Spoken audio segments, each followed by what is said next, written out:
सबसे ज्यादा इस संसार में मुश्किल क्या है पता है आपको? मानव देह प्राप्त होना। और ये बात मैं नहीं कह रहा हूं व्यास मंच पर बैठ के, श्रीमद् भागवत में स्वयं भगवान श्री कृष्ण उद्धव को उपदेश करते हुए कहते हैं यही बात। न देहमाद्यम सुलभम सुदुर्लभम प्लवम सुकल्पम गुरु कर्णधारम। अच्छा, एक बात मैं पहले थोड़ी संकेत कर दूं, क्योंकि एक महापुरुष के द्वारा यह कथा हो रही है तो ये कुछ हटके ही होगी। यहां क्रम रह पाना, मुझे क्षमा कीजिएगा, आप महाराज जी टोक देंगे तो फिर मैं सीधी सीधी कथा ही करूंगा, लेकिन जो यहाँ का ऑरा है और जो इसका अब सामने जुगल जोड़ी सरकार संत के चित्र मुझे दिख रहे हैं, महाराज जी का चित्र दिख रहा है, तो निश्चित है कि इस कथा का रुख कहीं और ही होगा।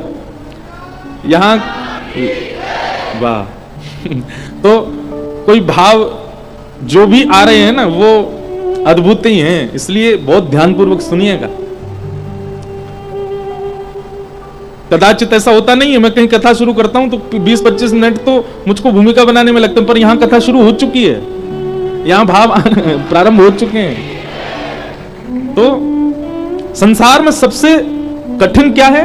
मानव देह प्राप्त होना। देख, 2 जय जयकार करा के चल दिए। अद्भुत है महाराज जी भी, जैसे अकेले ठाकुर जी ने गिरिराज जी उठाए ना, वैसे ही हैं जो पूरी कथा उठाएंगे।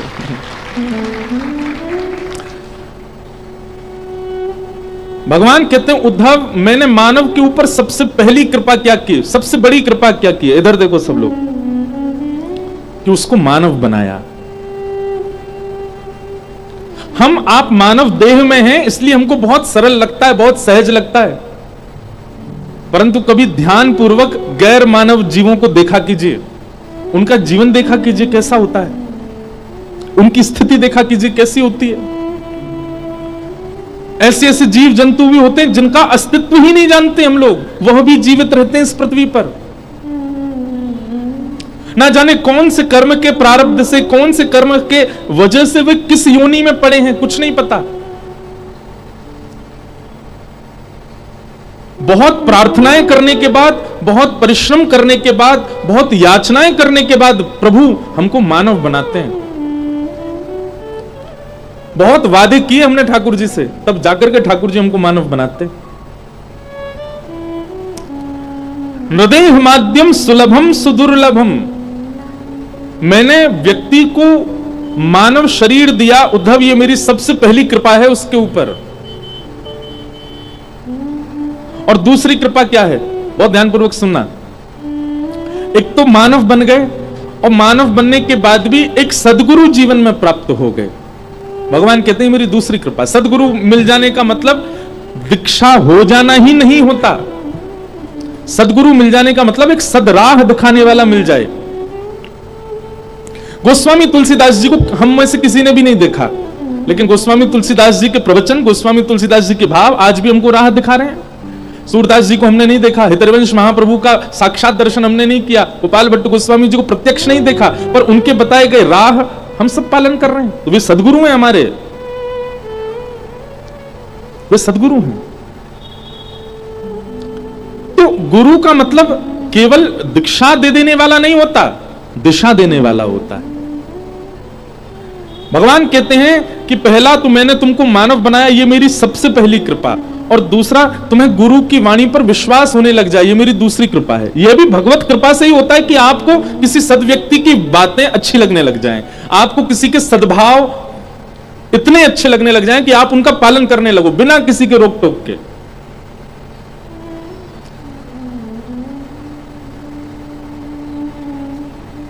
यह भी भगवत कृपा है। नहीं तो कथाएं तो बहुत होती हैं संसार में, भारत में बहुत कथाएं होती हैं और बहुत वर्षों से हो रही हैं,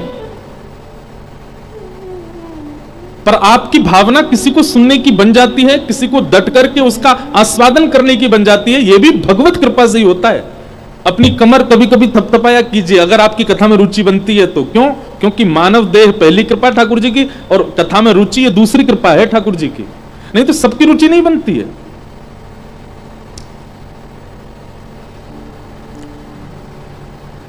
भगवान कहते हैं उद्धव, पहली कृपा मैंने मानव बनाया, दूसरी कृपा मैंने सदगुरु और सदराह दिखाने वाले सदग्रंथ दिए और उनका वो पालन करने लगा।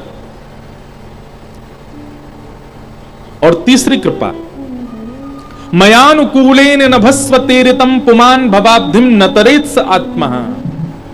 भगवान कहते हैं इन दो के पश्चात वह मेरा भजन करने लग जाए, मेरी प्राप्ति के लिए यत्न करने लग जाए। आप सबको आवाज आ रही है हमारी? ज्यादा गूंज तो नहीं रही है? थोड़ी गूंज है यहाँ पे, तो आप लोगों को शब्द समझ आ रहे हैं ना? बस ध्यान से सुनना। भगवान कहते हैं मानव बन जाना पहली कृपा, सदगुरु की दिशा पर चलने लग जाना दूसरी कृपा, और इन दोनों के माध्यम से मेरी प्राप्ति के यत्न करना, यह भी वो अपनी इच्छा से नहीं कर सकता, मैं चाहूंगा तो ही वो मेरी प्राप्ति के लिए आगे बढ़ेगा। श्रीमद् भागवत में प्रसंग आता है कि जब गोपियां रास के लिए जा रही थीं, तो शुकाचार्य जी परीक्षित जी से प्रश्न करते हैं, परीक्षित जी शुकाचार्य जी से प्रश्न करते हैं कि ये गोपियां ठाकुर जी को प्रियतम मानती हैं, जो भगवान निर्विकार हैं, निरीह हैं, उनके प्रति ये प्रियतम की भावना रखती हैं, ये ठाकुर जी से ऐसे प्रेम करती हैं जैसे कोई प्रियतमा प्रियतम से करता है, ये कैसे संभव है? तो वहां पर शुकाचार्य जी महाराज कहते हैं ये गोपियां ठाकुर जी से प्रेम करती हैं, यही नहीं है कि मुतादुक्षज प्रिया, ठाकुर जी भी इनसे प्रेम करते हैं। ठाकुर जी प्रेम नहीं करते तो ये गोपियां कभी नहीं जाती उनके सामने। ठाकुर जी प्रेम करते हैं, इसीलिए मैं कथा में कहा करता हूं आपको वृंदावन की याद आ रही है, इसका मतलब आपको नहीं आ रही है, श्री जी को आपकी याद आ रही है, इसलिए आपको वृंदावन का स्मरण हो रहा है।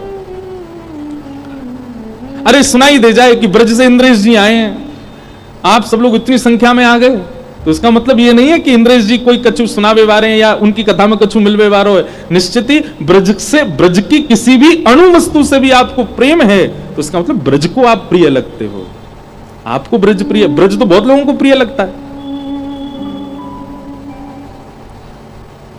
कहने का अभिप्राय आपके चित्त में किंचित भी प्रेम ठाकुर जी के प्रति, ठाकुर जी से मिलने का आप यत्न बना रहे हो, ठाकुर जी का हो जाऊं मैं, इसका यत्न यदि आप कर रहे हो, तो इसका मतलब यह है यह भी ठाकुर जी चाहते हैं। नहीं तो यत्न तो बहुत करते हैं, सफल कोई नहीं हो पाता। सफल भी वही होता है जिसको ठाकुर जी चाह रहे हो कि हाँ मेरी प्राप्ति करे। ये तीसरी कृपा है।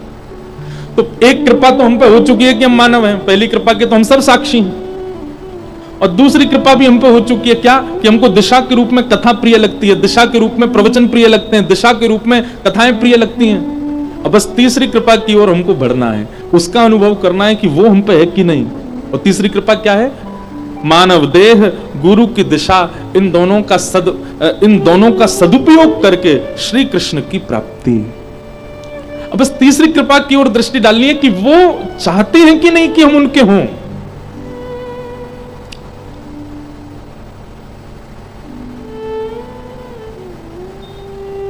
तो भैया ये बहुत बड़ी कृपा है ठाकुर जी की कि मानव देह मिलने के बाद भी, स्वस्थ इंद्रियां मिलने के बाद भी, सर्वगुण संपन्न होने के बाद भी हम ठाकुर जी की भक्ति में लगे हैं, ठाकुर जी के भाव में लगे हैं। बड़ी मुश्किल से नर तन मिला, बड़ी मुश्किल से नर तन मिला, क्या पता फिर किधर जाएगा, क्या पता फिर किधर जाएगा, कृष्ण कहने से तर जाएगा, पार भव से उतर जाएगा, कृष्ण कहने से तर जाएगा, पार भव से उतर जाएगा। और सब कहेंगे कहानी तेरी, सब कहेंगे कहानी तेरी, सब कहेंगे कहानी तेरी, सब कहेंगे कहानी तेरी। कब? जिस गली से गुजर जाएगा, जिस गली से गुजर जाएगा, जिस गली से गुजर जाएगा, कृष्ण कहने से तर जाएगा, पार भव से उतर जाएगा, कृष्ण कहने से तर जाएगा, पार भव से उतर जाएगा। और भव से पार उतरने का मतलब क्या है? ये कॉन्सेप्ट नहीं समझ आता। भव से पार उतरना मतलब, भव से पार एक तरफ कोना है, दूसरी तरफ भी कोना है। एक तरफ श्रीधाम वृंदावन है और एक तरफ वैकुंठ है। कई लोग साधना करके, पुण्य करके वैकुंठ की प्राप्ति करते हैं, और कई लोग साधना करके, भजन करके, ठाकुर जी से प्रेम करके श्रीधाम की प्राप्ति करते हैं। और ये बात मैं पहले ही कह दूं, वृंदावन को भजने वाले और वृंदावन चंद के उपासक, वे लोग वैकुंठ नहीं जाते तो क्या होता है, पुनः वृंदावन में ही आ जाते हैं। वो दिव्य रूप धारण करके, या तो उनकी इच्छा होगी या ठाकुर जी की इच्छा होगी तो जन्म वृंदावन में हो जाएगा, या फिर वो कोई दिव्य रूप धारण करके निज वृंदावन का दर्शन करेंगे। स्वामी श्री हरदास जी महाराज, श्री हितरवंश महाप्रभु, हमारे सूरदास जी, कुंभन दास जी, गोविंद दास, ये लोग कहीं हैं नहीं, ये वृंदावन में ही हैं। आज भी वहीं रहते हैं, आज भी वहीं दिव्य रूप धारण करके नित्य ठाकुर जी का दर्शन करते हैं, नित्य ठाकुर जी को लाड़ लड़ाते हैं। हमें भी उसी श्रृंखला तक जाना है, हमें भी उसी भाव में जाना है, और उसके लिए स्वयं को ऐसा बनाना है कि वृंदावन हमें स्वीकार करे। जैसे कहीं किसी को जॉब करनी हो तो उसको अपना रिज्यूम तैयार करना पड़ता है ना, मैंने इतना एक्सपीरियंस किया, मैंने ये पढ़ाई की, मैं इतना, मेरे को एक्सपीरियंस है, मैं इतना सब कुछ यहाँ काम कर चुका हूं, ये सब देख करके अच्छी कंपनी आपको जॉब देती है। ऐसे ही वृंदावन के लिए भी एक रिज्यूम तैयार करो। वृंदावन के प्रिय बनने के लायक जो जो साधन हो सके उन सबको करने का प्रयास करो। हरिराम व्यास जी का एक बहुत, हरिराम व्यास जी के जितने भी पद ले लो, अभी 3 दिन पहले श्री हरिराम व्यास जी की सुंदर उत्सव था, उनके जितने पद आप ले लीजिए, सारे पद श्री वृंदावन के लिए ही हैं। हरिराम व्यास जी कहते हैं, वृंदावन को भजने वाले को एक काम तो करना पड़ेगा। क्या? कठिन तो बहुत है, लेकिन फिर भी सुन लो। हरिराम व्यास जी कहते हैं, कनक कूट कोटिक लगत जिए, भजिए कुंवर कन्हैया, कनक कूट कोटिक लगत जिए, भजिए कुंवर कन्हैया, आतुर वन में व्यास पुकारे, आतुर वन में व्यास पुकारे, है कोई रसिक सुनैया, वृंदावन साचो धन भैया, वृंदावन साचो। अच्छा, एक बात है, हमारे वृंदावन के सप्त आचार्यों पर ठाकुर जी ने कृपा की। रूप गोस्वामी के लिए गोविंद देव बन के आए, सनातन गोस्वामी के लिए मदन मोहन रूप में पधारे, मधु पंडित के लिए गोपीनाथ, गोपाल भट्ट जी के लिए राधा रमण, हितरवंश महाप्रभु के लिए श्री राधा वल्लभ, और हरिराम व्यास जी के लिए जुगल किशोर, स्वामी श्री हरदास जी के लिए श्री कुंज बिहारी। लेकिन हरिराम व्यास जी पर थोड़ी कृपा ज्यादा हुई है ठाकुर जी की। क्यों? बाकी जितने भी आचार्य हैं उन्होंने भजन किया, भजन करके ठाकुर जी को पाया, ठाकुर जी मिले सबको। लेकिन हरिराम व्यास जी ने वृंदावन को भजा, और वृंदावन को भजवे के काज कहां मिलो। मैं एक बात कथा में कहा करता हूं, श्री जी को बहुत भजोगे ना तो ठाकुर जी मिलेंगे, और ठाकुर जी को बहुत भजोगे तो श्री जी मिलेंगी। लेकिन दोनों युगल यदि चाहिए तो वृंदावन को भजन करो। श्री हरिराम व्यास जी ने वृंदावन को भजा, और इसकी कृपा हुई कि श्री हरिराम व्यास जी के यहाँ जुगल किशोर दोनों ठाकुर जी आए, किशोरी जी भी और ठाकुर जी भी, दोनों प्रकट हुए। इसलिए वृंदावन को भजो, वृंदावन के उपासी बन जाओ। हम तो यही चाहें भैया, सबके चित्त में वही ब्रज के प्रति भाव प्रकट है जाए। और अभी ये महीना बहुत सुंदर चल रहा है, मासानाम मार्ग शीशो हम, ठाकुर जी कहते हैं ये महीना जो है 12 महीने में ये मेरा ही स्वरूप है। कार्तिक के बाद ये जो स्वरूप आया है ना मार्गशीर्ष का, ठाकुर जी ही हैं। इन 7 दिनों में खूब भज लो, खूब प्रार्थना करो, खूब वंदन करो, वृंदावन को खूब याद करेंगे हम कथा में, खूब झूम झूम करके वृंदावन के भावों को सुनेंगे, ताकि इस मार्गशीर्ष में इन सप्ताह कथा श्रवण के भाव से फलस्वरूप ये हो कि इस जन्म में तो मन में वृंदावन आ जाए और अगले जन्म में तन भी वृंदावन में आ जाए। ऐसी हमारी भावना है। मेरा तो है कि भैया मन भी तन भी दोनों वृंदावन के हैं। मेरा काम तो बन गया हो, मैं तो आप सबके काम के काजे आया हूं कि आप सबको भी काम बन जाए, सबन को वृंदावन प्राप्त हो, ऐसी भावना। आज प्रथम दिवस है कथा का, और कथा का समय वैसे 2 बजे से है रोज, आज थोड़ा विलंब हुआ है, लेकिन आप लोगों की उपस्थिति यदि 1:30 बजे तक हो जाएगी तो कथा 2 बजे प्रारंभ हुआ करेगी नित्य। तो आज जितने भी लोग आए हैं, कल से आप लोग 1:30 बजे से ही आ जाओ, तो 2 बजे से कथा हो, 5:30 बजे तक हम लोग खूब भाव से कथा श्रवण करें, और उसके उपरांत फिर मंगल विश्राम हो, खूब आनंद आएगा। मन में भाव है कि ब्रजरस बहुत समय से अधूरा है, लेकिन हापुड़ के जितने भी हमारे वैष्णव जन हैं सब ब्रज के बड़े प्रेमी हैं, तो यहाँ ब्रज के भाव कहे जाएं, ब्रज की लीलाएं सुनाई जाएं। आप सब लोग बड़े भाव से पधारिएगा। आज क्योंकि भागवत जी की कथा है, इसलिए क्रम भी हम लोग बीच बीच में स्पर्श करें। महात्म्य में आज प्रवेश करते हैं, महात्म्य की कथा के द्वारा आज के मंगल भाव को स्थापित करें। बोलो वृंदावन बिहारी लाल की जय। सच्चिदानंद रूपाय विश्वोत्पत्त्यादि हेतवे तापत्रय विनाशाय श्री कृष्णाय वयं नमः।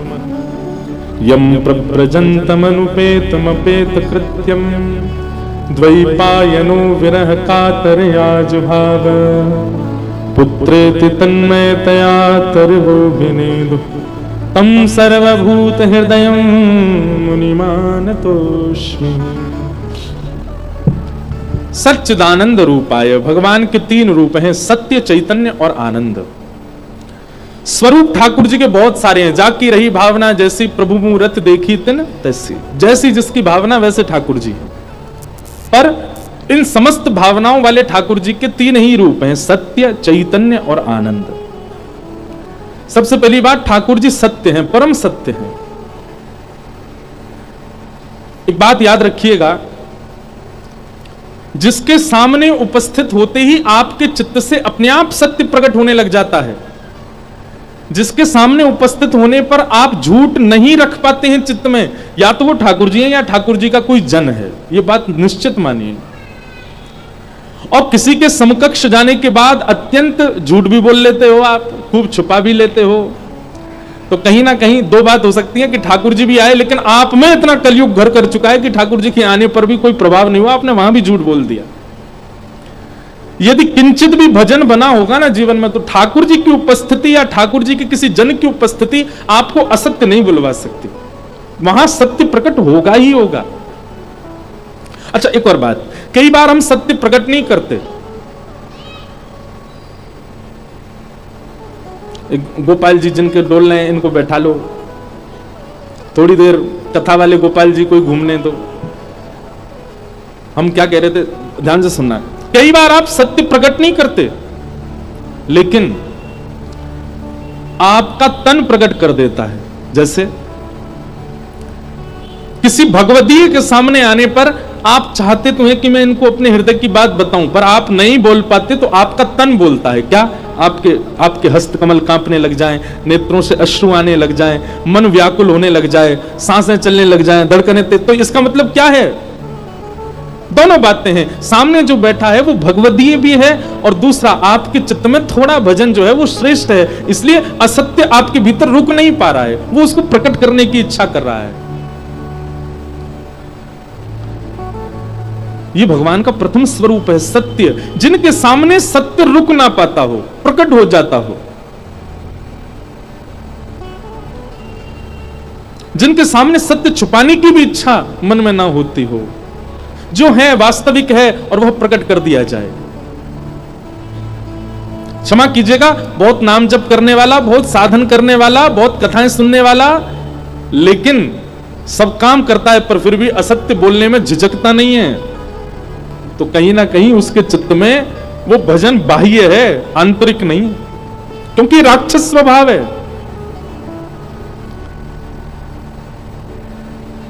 यदि कोई शुद्ध चित्त से भगवत भाव रखता होगा तो निश्चित है कि वह सत्य को ज्यादा देर छुपा नहीं पाएगा, उसको प्रकट करना पड़ेगा। तो भगवान का प्रथम स्वरूप सत्य, ठाकुर जी का दूसरा स्वरूप है चैतन्य। श्री हृदयवंश महाप्रभु के चरित्र में एक कथा आती है कि एक नरवाहन नाम का एक दैत्य था, मतलब राक्षस था तो वो इंसान ही, पर उसका प्रवृत्ति राक्षसों जैसी थी। केवल हितरवंश महाप्रभु का इतना अंग देखा उसने। महाप्रभु जी राधा वल्लभ जी को पद सुना रहे थे और पद सुनाते सुनाते जैसे ही पीछे से आया वह राक्षस प्रवृत्ति का व्यक्ति, तो महाप्रभु जी ने पूरा मुड़ के नहीं देखा, केवल इतना सा मुख पीछे किया देखने के लिए कौन है, तो इतना ही अंग वो देख पाया। इतने अंग को देखने मात्र से उसका जीवन परिवर्तित हो गया। अभी प्रवचन नहीं सुने, अभी कोई ज्ञान नहीं लिया उसने, केवल इतना उपस्थित, इतना अर्धमुख देखने मात्र से उसका जीवन परिवर्तित हो गया। इसका मतलब क्या है? जिनको देखा उनको देखने से आपके विकार नष्ट हुए, आपके भीतर जो असत्यता थी वो सब नष्ट होती चली गई, सत्यता प्रकट होने लग गई, तो इसका मतलब वो भगवदीय ही हैं। हरिराम व्यास जी तो ओरछा के बहुत बड़े राजगुरु थे, लेकिन आप जब छोड़ करके आए और आकर के श्री राधा वल्लभ जी के मंदिर में आके श्री हरिराम व्यास जी, श्री हितरवंश महाप्रभु जी का जब दर्शन करने के लिए बैठे, महाप्रभु जी की केवल एक वाणी ने हरिराम व्यास जी को पूर्ण रूपेण वृंदावनी बना दिया। अच्छा, इससे एक बात समझ आती है, हम इतनी कथा सुनते हैं, इतना सत्संग करते हैं, इतने भक्तजनों के दर्शन करते हैं, फिर भी हम वृंदावनी नहीं बन पा रहे, तो कहीं ना कहीं दोष हम में ही है। नहीं तो जिस पर भी कृपा हुई वो एक वाणी में हो गई, एक दर्शन में हो गई, एक बार में ही हो गई। बहुत समय लग रहा है, इसका मतलब है कि दोष हम में भी हैं, तभी इतनी जल्दी कृपा नहीं बन पा रही है।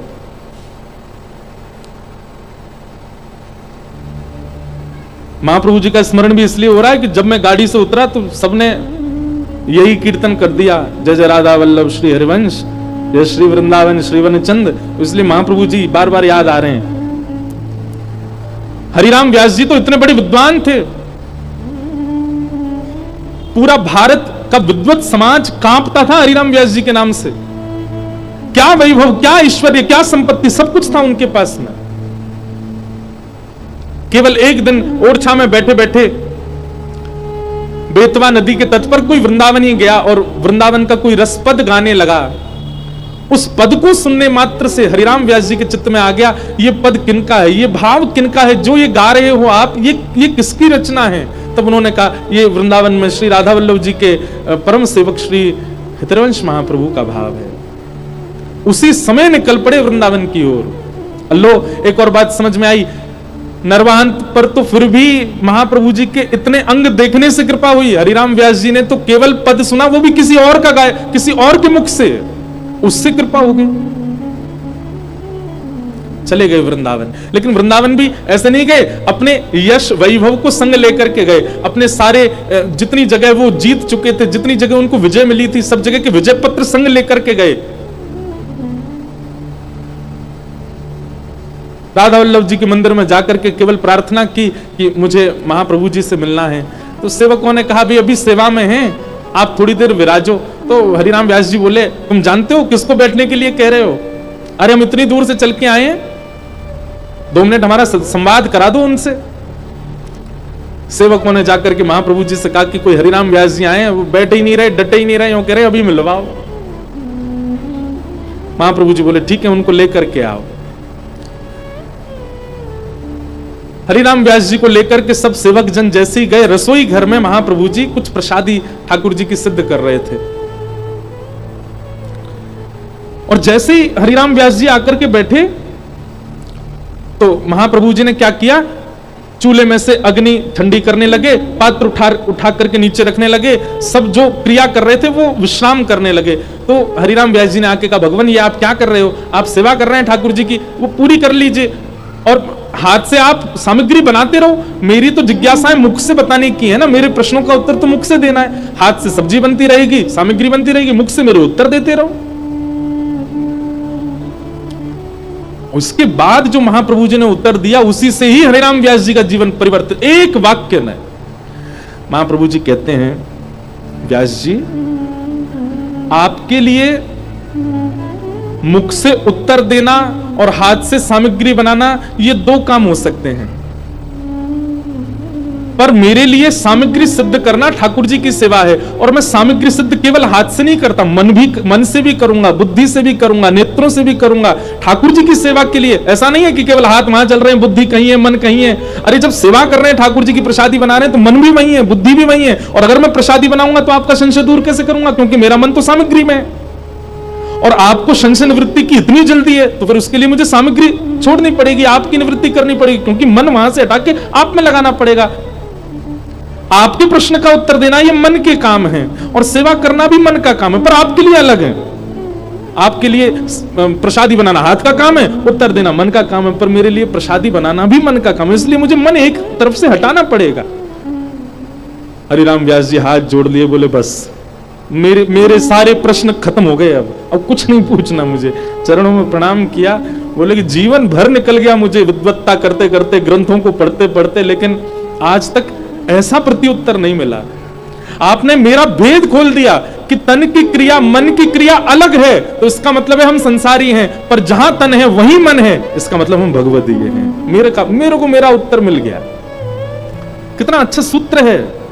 हम लोग भी ऐसे करते हैं, हाथ से सेवा करते जा रहे हैं ठाकुर जी की, और सेवा करते करते किसी को कह, हाँ भाई सुन, मैं जल्दी सेवा कर रहा हूं, चाय बना दियो।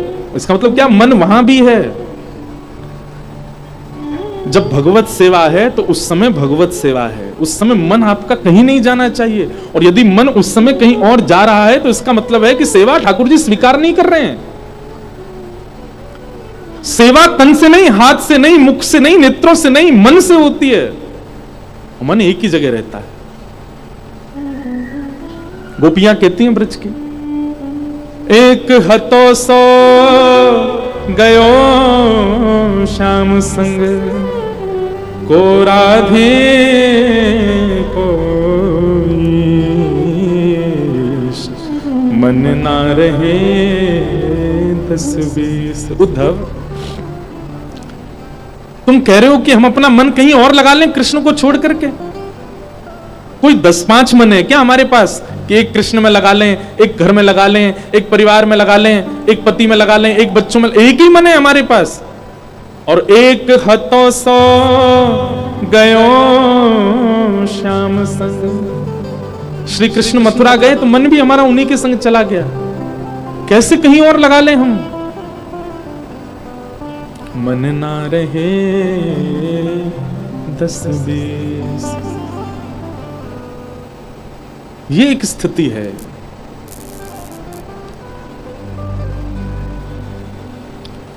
तो परमात्मा सत्य है, और परमात्मा को भजने वाले जो हैं, परमात्मा की सेवा करने वाले जो हैं, उनके अंदर भी वह सत्य गुण दिखने लगता है। और उस गुण का एक ही प्रमाण है कि वो जहां जाएंगे वहां सत्य अपने आप प्रकट होता चला जाएगा।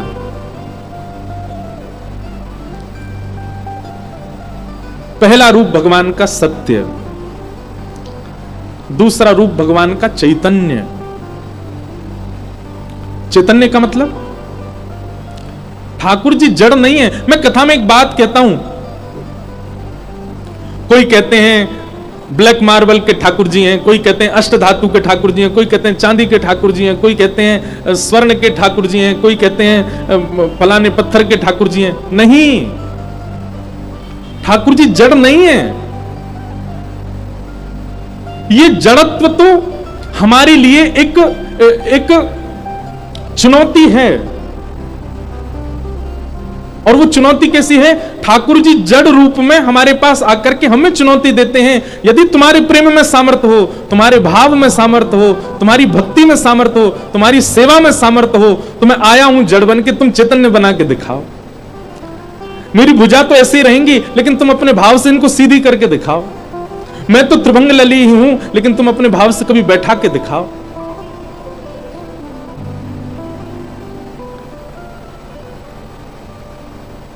अरे कितने प्रमाण दें कि श्री ठाकुर जी ने अपने वैष्णव भक्त के कारण कितनी बार अपने रूप में परिवर्तन किया।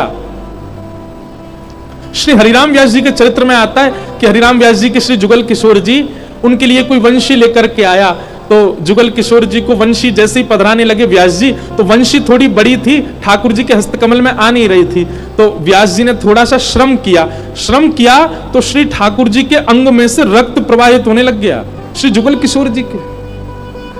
हरिराम व्यास जी को बहुत बहुत मन में पीड़ा होने लगी, तुरंत चरणों में प्रणाम किया, जय जय क्षमा कर दो। अरे मैंने क्यों ऐसी भावना रखी कि आप जड़ हो, मैं क्यों भूल गया कि आप तो साक्षात चैतन्य हो।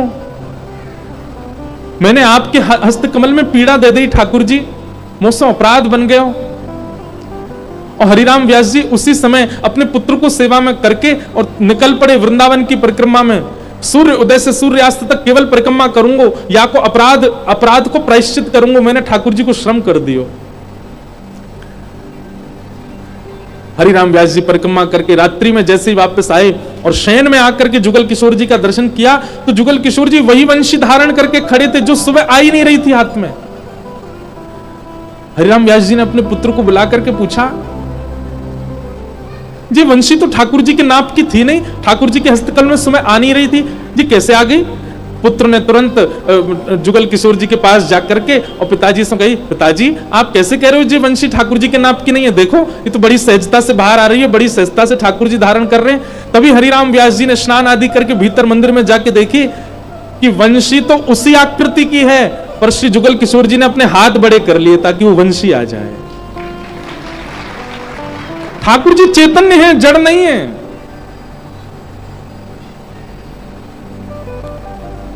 हमारे गिरधर लाल जी इतने से हैं, छोटे से। मैंने अनुभव किया है, इतने बड़े बड़े मुकुट भी लेकर के आते हैं लोग, और मैं देख करके कहता हूं, मैं नहीं भाई ये तो बहुत बड़ा, हमारे ठाकुर जी को मुख ही छोटा सा है, कैसे धारण करेंगे। सामने वाले जो भाव उनका वैष्णव थे वो बड़े भावुक हो गए, बोले महाराज जी हम तो बड़े भाव से लाए थे, आप प्लीज इसको स्वीकार करो। मैंने कि कल श्रृंगार करेंगे तो देखेंगे। पतो ना है जन लाला ने कहा कि मुकुट छोटो कर लियो कि जन अपना मूड बड़ो कर लियो, खूब प्रेम से धारण कर लिया, और वो लगे कि ये ठाकुर जी के लिए ही बना है। उसका जो टिपारा था वो तो बहुत बड़ा है, अभी भी ठाकुर जी पहनते हैं कभी कभी, पर वो ऐसे विराजमान हुआ जैसे कि बिल्कुल इन्हीं के सर के नाप को ही है। ठाकुर जी जड़ नहीं है, चैतन्य है। अनुभव करो अपने ठाकुर जी के साथ। हमारे गिरधर लाल जी जब आए थे, सेवा सौभाग्य जब मिला था, माता जी बैठ जाओ, विराज जाओ।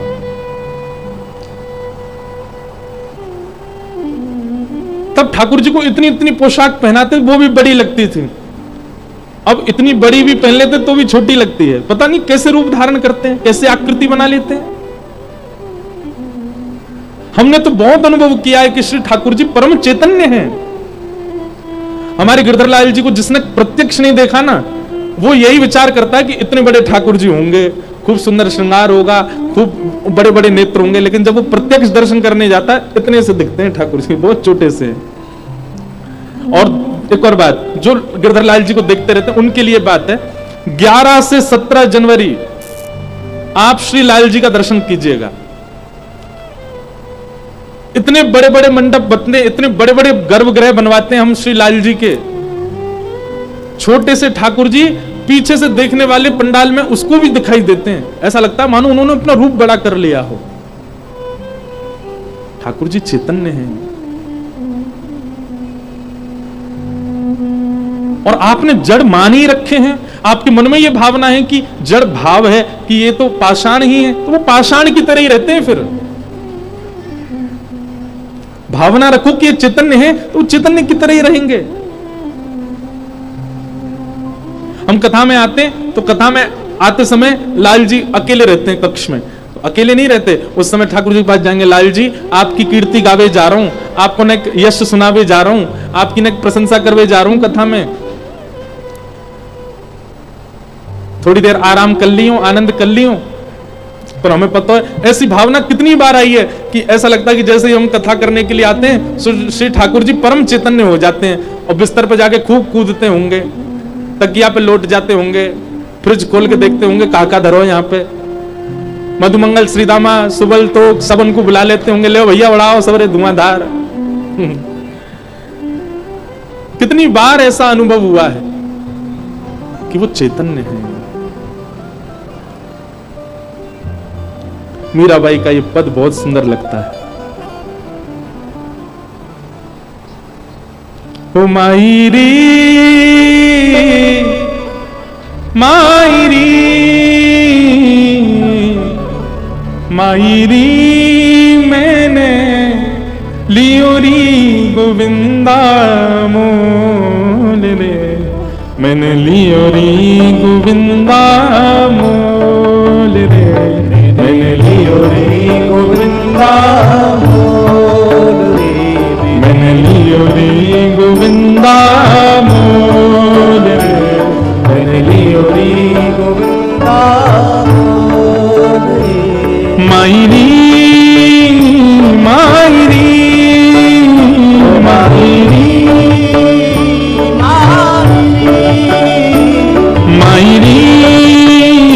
मायरी मायरी ओ मायरी मैंने लियो रे गोविंदा मोल रे, मैंने लियो रे गोविंदा मोल रे, मैंने लियो रे गोविंदा मोल रे, मैंने लियो रे गोविंदा मोल रे, मैंने लियो रे गोविंदा। मीराबाई कहते हैं कोई कहे तारो कोई कहे गोरो, कोई कहे तारो कोई कहे गोरो, कोई कहे तारो कोई कहे गोरो, कोई कहे तारो कोई कहे गोरो, कोई कहे तारो कोई कहे गोरो, कोई कहे तारो, एक ताल बजा के गाओ,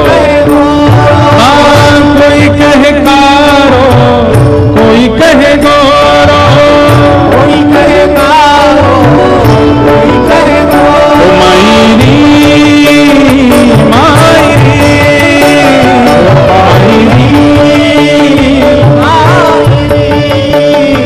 मायरी मैंने लीनी आँखें खोल रे, मैंने लियो रे गोविंदा मोल रे, मैंने लियो रे गोविंदा मोल रे, मैंने लियो रे गोविंदा मोल रे, मैंने लियो रे गोविंदा। श्री राधा रमण लाल की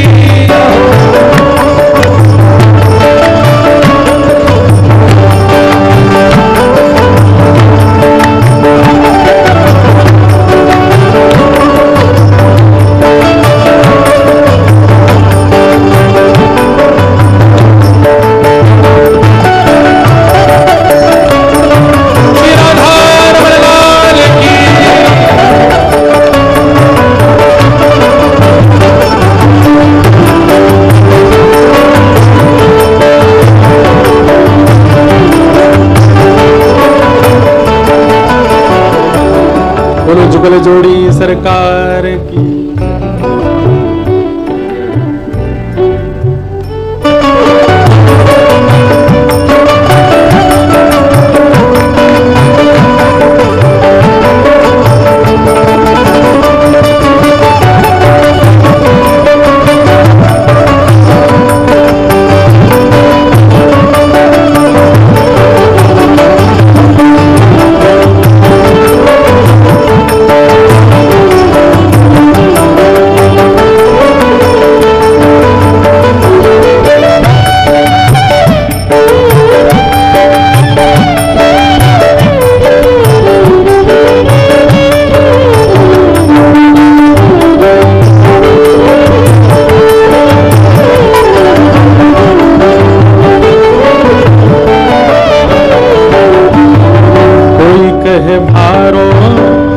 कोई कहे हल्को, कोई कहे भारो, कोई कहे हल्को, कोई कहे भारो, कोई कहे हल्को, कोई कहे भारो, कोई कहे हल्को। हाँ कोई कहे भारो, कोई कहे हल्को, कोई कहे भारो, कोई कहे हल्को। ओ मायरी मायरी मायरी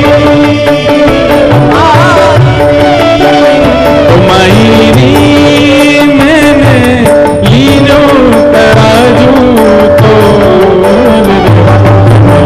रे गोविंदा मोल रे, गोविंदा मोल रे, ओ मैंने लियो रे गोविंदा मोल रे, लियो रे गोविंदा। और सबसे विशेष बात, कोई कहे सस्तो, कोई कहे महंगो, कोई कहे सस्तो, कोई कहे महंगो, कोई कहे सस्तो, कोई कहे महंगो, कोई कहे सस्तो, कोई कहे महंगो। ओ मायरी मायरी मायरी ओ मायरी, ये तो आवत प्रेम के मोल, ये तो आवत प्रेम के मोल, मैंने गोविंदा मोल रे, गोविंदा ओ मैंने लियो रे गोविंदा मोल रे।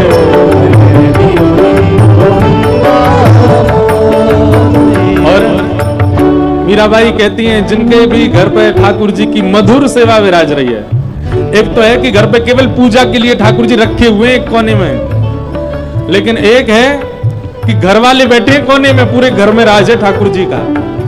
ऐसे घर देखे हैं आपने? हमने अधिकतर घर कैसे देखे हैं? पूरे घर में घर वाले, ठाकुर जी बैठे कोने में, छोटी सी जगह अलमारी में बैठे हैं। पर कई घर कैसे हैं? घर वाले हैं कोने में, पूरे घर में राज है ठाकुर जी का। और हम और किसी की नहीं कह रहे, हमारे घर ही आके देखना आप, ठाकुर जी कैसे ठाट में विराजते हैं। और भी जहां रुके हुए वहां देखो कैसे ठाट में, पूरे घर पूरा वो फ्लोर ही ठाकुर जी ने अपना ही बना रखो है। ऐसे ही होना चाहिए। लेकिन याद रखना, जिनके घर पे ठाकुर जी कोने में बैठे हैं, इसका मतलब है वो केवल पुण्य के लिए ठाकुर जी को, अपनी कामनाओं के लिए ठाकुर जी की सेवा कर रहे हैं। पर जहां घर वाले कोने में बैठे हैं, ठाकुर जी पूरे राजठाट से, भोजन किसकी प्रिय का बनेगा? ठाकुर जी को जो प्रिय लगे वो बनेगा। घर में क्या होगा? ठाकुर जी को जो प्रिय है वो होगा। ऐसी भावनाएं जिनकी हैं, ऐसी प्रेम लक्षणा भक्ति जिनके घर पर हो रही है, वो निश्चित हमारी बात को, भले ही मत मानना, मीराबाई की बात को प्रमाणित मान लेना, वो पूर्व जन्म के कोई ठाकुर जी की कोई सखा या कोई गोपी ही हैं। कोई किंचित अपराध बन गया जिसके कारण मानव बन के उनको आना पड़ा, नहीं तो वो पूर्व जन्म से संबंधी हैं ठाकुर जी के। तभी ठाकुर जी को अपने सिर पे बैठा के रखा उन्होंने। हमारे माई श्यामाजू को राज, किशोरी जी को राज चल रहा है महाराज। मीरा के प्रभु गिरधर नागर, मीरा के प्रभु गिरधर नागर, मीरा के प्रभु गिरधर नागर, मीरा के प्रभु गिरधर नागर। हे गिरधर नागर, नटवर नागर, गिरधर नागर, नटवर नागर, गिरधर नागर, नटवर नागर, गिरधर नागर, नटवर नागर।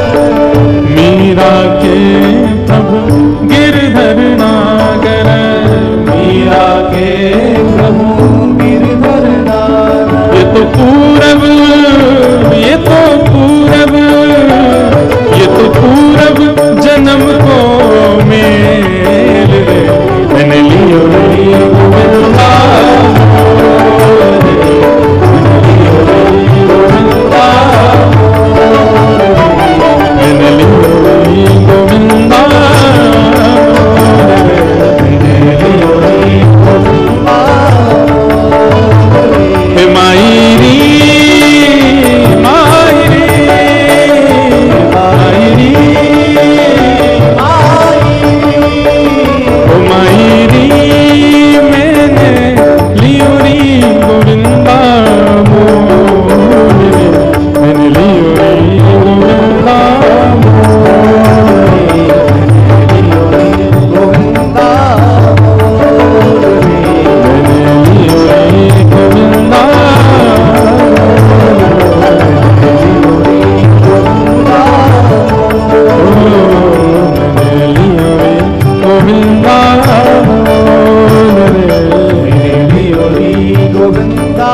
भगवान का दूसरा रूप कौन सा है? चैतन्य। ठाकुर जी चैतन्य हैं, जड़ नहीं है वो। जड़ तो हमारे लिए चुनौती है, जड़ तो हमारे लिए ठाकुर जी ने धारण किया है कि तुम चैतन्य करो, मैं चैतन्य होने के लिए बैठा हूं, तुम करो। तो चैतन्य मतलब ठाकुर जी चलें फिरें, ऊधम करें, उछलें कूदें, नाचें गाएं। और ये चैतन्यता ठाकुर जी की तभी प्रकट हो सकती है जब आपके चित्त में चैतन्य भाव उनके प्रति हो। मीराबाई का था, इसलिए उनके ठाकुर जी चैतन्य ही थे। लेकिन एक बात और कह दें, आजकल ठाकुर जी चैतन्य होने में थोड़े घबराते भी हैं। ठाकुर जी बोलेंगे मैं कहीं चैतन्य है गए हो तो पूरी दुनिया में ढिंडोरो पीट देगो। बेचारे इतने घबराते हैं कि हाथ भी यूं ही करके खड़े रहते हैं। कभी कभी दर्द होता होगा तो यूं कहेंगे अगर यहां पे नियो भी है गए हो ना तो पूरी दुनिया, मीडिया वाले ने बुला लेगो। पहले तो मेरे घर के ठाकुर जी ने हाथ सीधे किए। आजकल सोशल मीडिया पे लोग वाग भी पता नहीं क्या करते, ठाकुर जी को भी सोशल इन्फ्लुएंसर बना रखा है। हमारे ठाकुर जी ने फ्रिज से खीर निकाल के खा ली। एक वीडियो तो मैंने अभी कुछ दिन पहले ही देखी, वो फ्रिज में जैसे वीडियो बनाती हुई जा रही, फ्रिज खोली तो खीर पे ही लड्डू गोपाल बैठे हैं। ओहो, हमारे ठाकुर जी खीर खा रहे थे। देखो देखो भैया, ऐसे मत करो, नहीं तो कलयुग में ठाकुर जी बेचारे नेकात जो कृपा करने वो नहीं करेंगे। ठाकुर जी कहेंगे घोर कलयुग आ गया, भागो यहां से। ऐसे नहीं करना चाहिए भैया। अगर कभी चैतन्यता का अनुभव हो भी जाए, कभी आपको ऐसी अनुभूति हो जाए, देखो हमको तो अनुभव होते हैं और हमको मंच से बताने इसलिए पड़ते हैं क्योंकि कई लोग बताई हुई बातों का फिर पालन करते हैं, अपने जीवन में घटाते हैं, इसलिए हमको तो मंच से कई भाव कहने पड़ते हैं। लेकिन आप सब उसका कभी प्रदर्शन, कभी कोई चैतन्य लीला अगर ठाकुर जी कर भी दें, उसको कहीं लिख लो, कहीं उसको अंकित कर दो, पर उसको बताओ नहीं, सबके सामने कहो नहीं। स्वप्न तक नहीं बताना चाहिए ठाकुर जी को, ठाकुर जी का इतना गोपनीय रखना चाहिए भाव। हमारे रसिक जन वृंदावन के कहते हैं कि रस बतावे से रस घटे, रस बतावे ते रस घटे। रस बांटने से रस नहीं घटता है, रस बतावे से रस घटे। इसलिए बताओ नहीं, गोपनीय रखो। हमने, हमारा कहीं पॉडकास्ट था, वहां पे हमने एक बरसाने के बाबा का जिक्र कर दिया, नाम भी नहीं लिया उनका। मैंने जानबूझ के नाम नहीं लिया कि लोग बाग भीड़ नहीं लगा दे। बेचारे बाबा का कुछ दिन पहले फोन आया। देखो आप इस बात को बहुत सीरियसली सुनना, जो लाइव सुन रहे हैं वो भी। बाबा बेचारे रोए फोन पे, मुझसे बोले भैया तुमने काय को कह दियो। मैंने बाबा मैंने नाम थोड़ी लियो आपको, वे तुमने नाम नहीं लियो, लेकिन दारी के आए गए मेरी कुटिया पे कई लोग खोजते खोजते, और तो यूं कह रहे हैं तुम्हें उनके ठाकुर जी की पता चले, हमारे ठाकुर जी की बताओ। मैंने कि बाबा, बोले भाई डिलीट करवाओ। मैंने कि कहां तक करवाऊंगा, तो सब जगह पहुंच गए हो। तो बोले अम्मू को तुम, अब मुझे फिर उस रात नींद नहीं आई। मैंने कि महात्मा बेचारे, इनका बोलना ही नहीं चाहिए था, बताना ही नहीं चाहिए था। लोग बाग खोजते खोजते पहुंच गए उनकी कुटिया पे।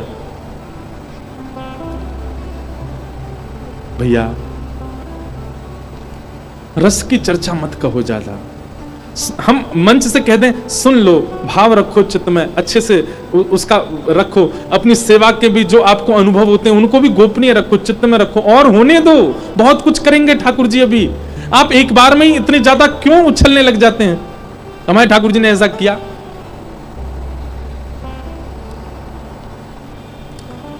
रस बतावे से रस घटे। ठाकुर जी चैतन्य है। और तीसरा, ठाकुर जी आनंद हैं। यदि उस चैतन्यता का आपने बखान नहीं किया तो वही ठाकुर जी आनंद प्रदान करेंगे, वही ठाकुर जी आनंद में भर देंगे, बहुत सुख देंगे। तो भगवान के 3 रूप हैं। इस प्रकार भागवत जी के महात्म का ये प्रथम श्लोक।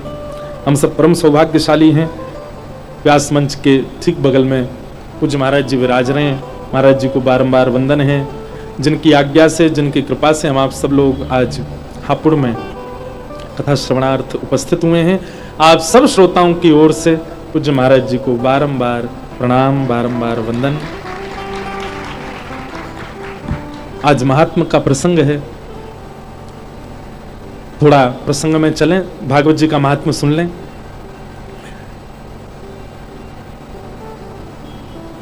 नारद जी महाराज ने पृथ्वी भ्रमण करने की इच्छा प्रकट की। और जैसे ही नारद जी पृथ्वी पर भ्रमण करते करते सब जगह गए, पर सब जगह उनके हृदय को शांति नहीं मिली। तभी वे वृंदावन आए। तो वृंदावन में उन्होंने क्या देखा कि वृंदावन में एक परम सुंदरी युवती यमुना जी के तट पर बैठी है, रुदन कर रही है। उसकी गोद में 2 बालक लेटे हैं। वो दोनों बालक वृद्ध हो गए हैं तो बालक, पर उनके बाल पक चुके हैं, दाढ़ी मूंछ निकल आई है। एक विचित्र सा दृश्य था। बालक थे लेकिन वृद्धावस्था के बालक। नारद जी महाराज देख करके चौंक गए, बोले ये कुछ विचित्र सा दृश्य है, यमुना जी के तट पर परम सुंदरी और उसकी गोद में वृद्ध बालक। तो उन्होंने उस कन्या से पूछा कि देवी आप कौन हो और ये तुम्हारी गोद में 2 कौन है? अहम भक्तिर्तिख्याता इमो में तनयो मतौ ज्ञान वैराग्य नामानो काल योगेन जर्जरो। युवती ने बताया मैं भक्ति हूं, साक्षात भक्ति। नारद जी ने सुनते ही कि ये भक्ति है दंडवत प्रणाम किया। बोले ओहो आप साक्षात भक्ति महारानी, आपकी कृपा से ही हम सब वैष्णव ठाकुर जी को प्राप्त कर रहे हैं, बड़ी कृपा, आज आपके दर्शन हो गए। और ये दोनों कौन है आपकी गोद में? बोले ये दोनों मेरे बालक हैं, ये दोनों मेरे पुत्र हैं। नारद जी बोले इनकी वृद्धावस्था क्यों है? बहुत ध्यान से सुनिएगा। तब भक्ति कहती है कि संसार के सब लोग मेरा आश्रय तो लेते हैं, मतलब भक्ति का आश्रय तो लेते हैं, पर मेरे 2 पुत्र हैं ज्ञान और वैराग्य, इनका आश्रय कोई नहीं लेता, इसलिए ये दोनों वृद्ध हैं। बंधुओं एक बात बहुत ध्यान से सुनना, वृंदावन को भजने के बाद, परम प्रेम लक्षणा भक्ति जीवन में आने के बाद भी कई बार आपकी जीवन की घटनाएं यदि आपको झकझोर देती हैं तो इसका मतलब क्या है? भक्ति के जीवन में आने के बाद भी आप परेशान होते हो, इसका मतलब है कि भक्ति जो है वो प्रसन्न नहीं है। सब लोग इधर देखो, बहुत ध्यान से सुनो।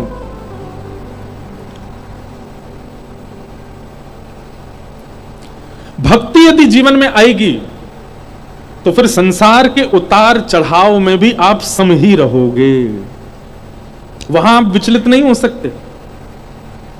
हम कोई अपनी प्रशंसा के रूप में नहीं कह रहे, पर एक बात बोल रहे हैं, हम भी गृहस्थी हैं, हमारा भी परिवार है, वो बात अलग है, ब्याह नहीं हुआ पर परिवार तो है।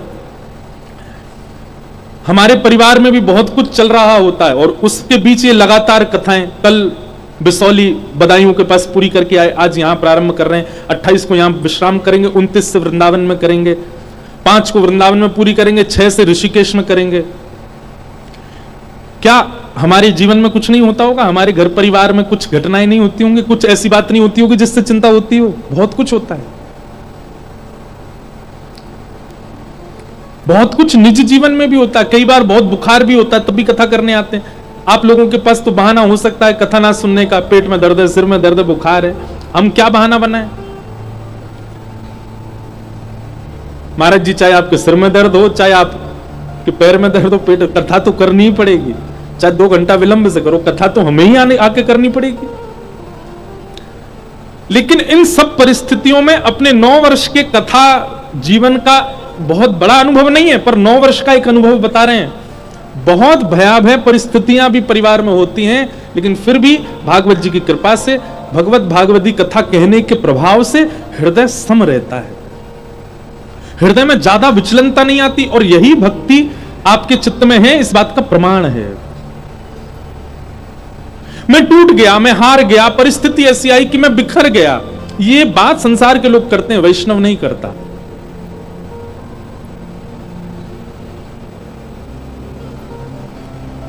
हर परिस्थिति में सम रहता है वैष्णव। हमारे व्यास मंच पर जिन्होंने सुशोभित करके किसी काल के लोगों को भक्ति मार्ग पर आगे बढ़ाया, परम पूजनीय प्रातस्मरणीय श्री डोंगरे जी महाराज। जिस काल में आधुनिक व्यवस्थाएं नहीं थी, जिस काल में टीवी नहीं था, जिस काल में लोगों के पास में कथा सुनने का एक ही तरीका था, क्या? पंडाल में जाओ सुनो। उस काल में लाखों वैष्णवों को भगवत प्रेम सिखाया श्री डोंगरे जी महाराज ने।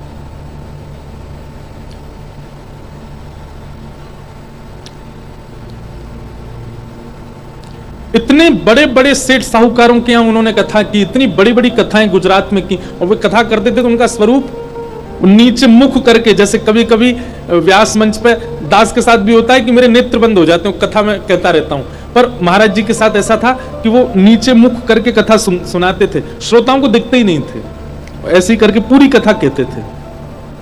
लाखों की तादाद में लोग कथा में आते थे। संभवतः पूज्य महाराज जी ने दर्शन किया होगा डोंगरे जी महाराज का।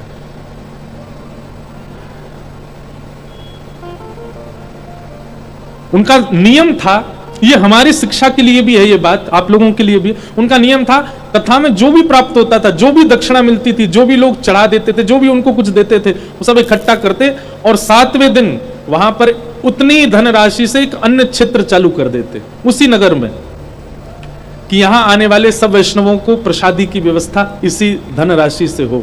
आज भी कितने नगरों में महाराज जी के अन्य क्षेत्र चल रहे हैं। उनकी धर्म पत्नी जब उन्होंने अपने प्राण त्यागे तो ऐसा सुना गया है कि महाराज जी के पास अंतिम संस्कार करने के लिए भी धनराशि नहीं थी। बड़े बड़े धनाढ्य वहां पर सामने खड़े थे और वे सब एक इशारे पर कर सकते थे सब व्यवस्थाएं, पर महाराज जी का ऐसा नियम था नहीं। तब उन्होंने क्या किया, अपनी पत्नी के ही कानों के कुंडल और जो स्वर्ण के 2-3 आभूषण थे उनको बेच करके जो धन मिला उससे संस्कार किया, उससे ब्राह्मण भोज आदि सब कराए। मन स्थिर, एक वैष्णव का दर्शन है। वैष्णव, आप तिलक लगा करके घूम रहे हो, आप कंठी पहन के घूम रहे हो, हाथ में माला जीली लेके घूम रहे हो, ये आपका बाह्य दर्शन हो सकता है, पर वास्तव में वैष्णवता तब पता चलती है जब आपकी विषम परिस्थिति आई और उस समय में आपकी बुद्धि, विवेक, वाणी किस प्रकार का निर्णय लेती है, किस प्रकार का व्यवहार करती है, उससे पता चलता है कि आप वैष्णव हो कि नहीं हो।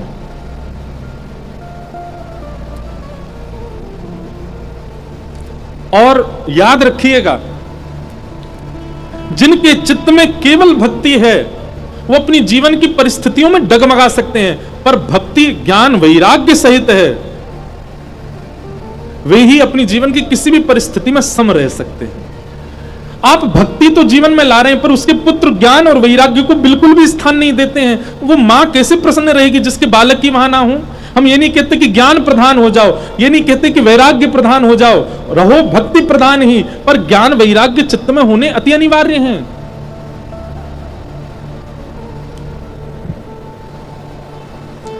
और इन ज्ञान वैराग्य का रूप क्या है? ज्ञान का रूप है विवेक। बहुत सावधानी से सुनो, ज्ञान का रूप यहां पर भक्ति का जो पुत्र ज्ञान है उनका स्वरूप है विवेक। और विवेक का मतलब सही गलत की उत्तम पहचान, वही विवेक है। वो विवेक यदि हमारे चित्त में है तो निश्चित है हमारी भक्ति हमें हर स्थिति में सम रखेगी। अब मुझे तो इतने चरित्र याद आते रहते हैं, कभी कोई भाव मीराबाई के चरित्र में भी आता है कि जब जिनसे उनका ब्याह हुआ,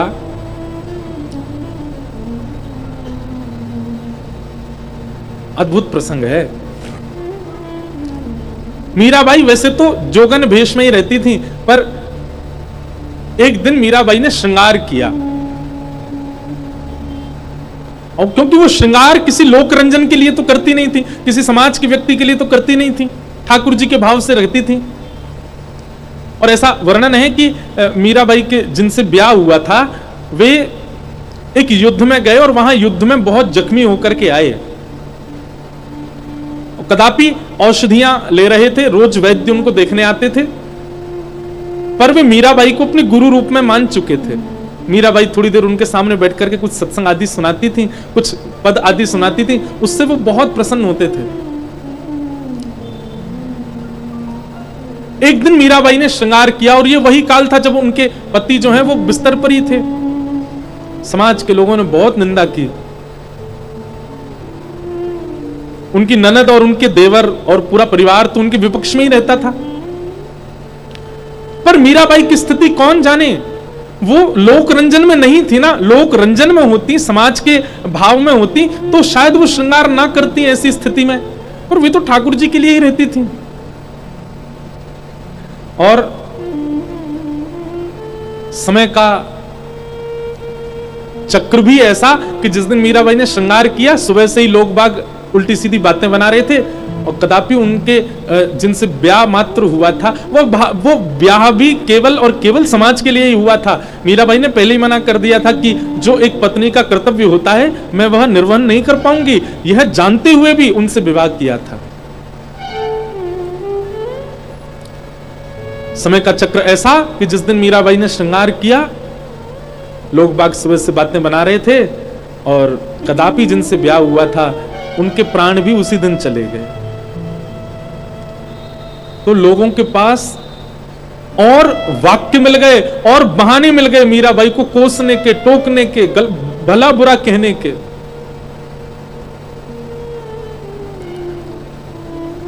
लेकिन मीराबाई पर प्रभाव नहीं पड़ा।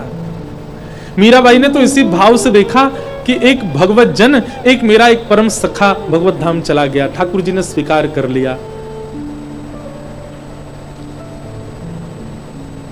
मीरा चरित्र अद्भुत है, मीराबाई के भाव अद्भुत हैं। ये कैसे संभव हुआ? अब पढ़े लिखे लोगों के लिए ये एक बहुत गलत बात भी हो सकती है, परंतु वैष्णव दृष्टि से देखो तो वैष्णव का ही स्वरूप होता है कि जीवन की स्थितियां उसके हृदय पर ज्यादा प्रभाव नहीं डालती, उसके ऊपर प्रभाव ही केवल भजन भक्ति का होता है। फिर समाज संसार में क्या चल रहा है इससे उसको विशेष प्रभाव नहीं होता। और ऐसी स्थिति कब संभव है? जब भक्ति के साथ विवेक ज्ञान हो और वैराग्य हो।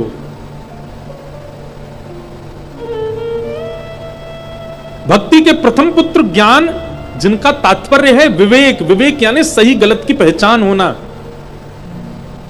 और क्षमा कीजिएगा, आप सही गलत की पहचान समाज में कितना भी घूम लीजिए, पूरे विश्व की यात्रा कर लीजिए, कितना भी पढ़ लिख लीजिए, लेकिन विवेक बुद्धि, सही गलत की पहचान केवल सत्संग से आपके जीवन में आ सकती है, नहीं तो अन्यथा नहीं आ सकती। बड़ी बड़ी यूनिवर्सिटी में पढ़े लोग, बड़े बड़े दुनिया का भ्रमण करने वाले लोग एक महापुरुष के सामने ही अपनी संशय का समाधान पूछने आते हैं। वो महापुरुष जो अपनी कुटिया से बाहर ही नहीं जाता, वो इतने बड़े बड़े संशयों का समाधान कर देता है।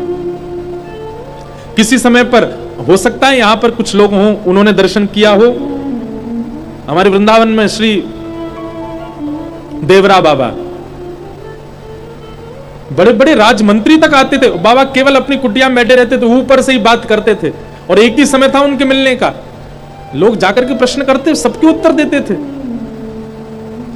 आज वर्तमान में परम पूजनीय श्री प्रेमानंद जी महाराज, कितने लोग जाते हैं उनका दर्शन करने, कितने बड़े बड़े विद्वान भी जाकर के अपनी जिज्ञासाएं पूछते हैं।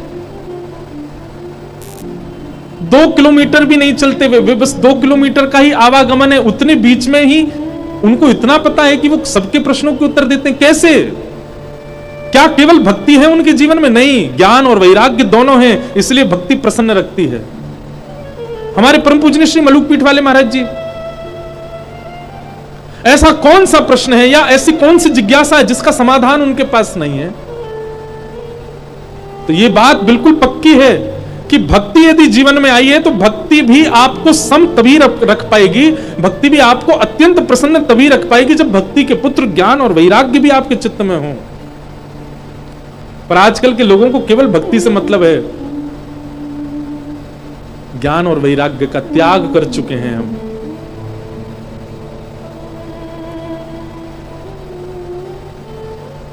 भक्ति के प्रथम पुत्र का नाम ज्ञान, ज्ञान यानी कि विवेक, सही गलत की पहचान, और वो आपको सत्संग से आएगी। तो आप कीर्तन करते हैं, भजन करते हैं, सब कुछ करते हैं, पर साथ साथ में सत्संग भी किया करो। इससे ज्ञान बुद्धि बढ़ेगी, विवेक बुद्धि जागृत होगी। और भक्ति के दूसरे पुत्र का नाम है वैराग्य। वैराग्य का मतलब सब त्याग देना नहीं होता, सब छोड़ देना नहीं होता, सबसे परे हो जाना नहीं होता। वैराग्य का मतलब राग और द्वेष से निवृत्ति को ही वैराग्य कहते हैं। भाषा थोड़ी कठिन हो सकती है, पर ध्यान से सुनिएगा। राग और द्वेष किसको कहते हैं? आपने मुझे माला पहनाई, आप चाहे जितने बुरे हो लेकिन आपने माला पहनाई, इसलिए मैं आपकी प्रशंसा कर रहा हूं, ये राग है। किसी ने मेरे को बहुत कुछ दे दिया, अब चाहे उसमें लाख दोष हैं लेकिन फिर भी मैं उसकी प्रशंसा कर रहा हूं, ये राग है। और कोई कितना भी अच्छा है लेकिन मेरी गलती पर उसने मुझे टोक दिया, फिर भी मैं उसका द्वेषी बना हुआ हूं, ये द्वेष है।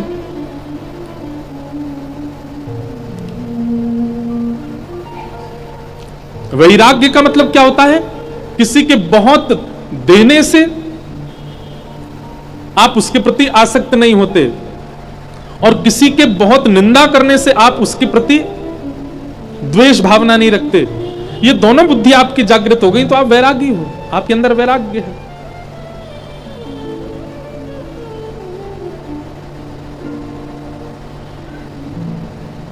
वैराग्य, वैराग्य का दूसरा अर्थ क्या होता है?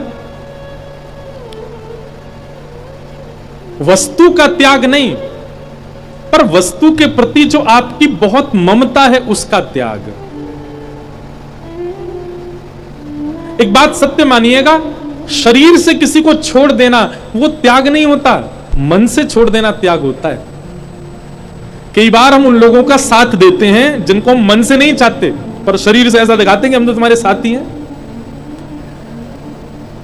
ऐसी स्थिति संसार की माया के प्रति हो जाए। आप महंगे फोन रखो, आप महंगी गाड़ियों में चलो, आप चाहे जो करो, सब कुछ आपके सामने प्रस्तुत कर दिया जाए, लेकिन उन सब कुछ वस्तुओं को देखते हुए भी उनके प्रति आसक्ति भावना ना होना, यही वैराग्य है।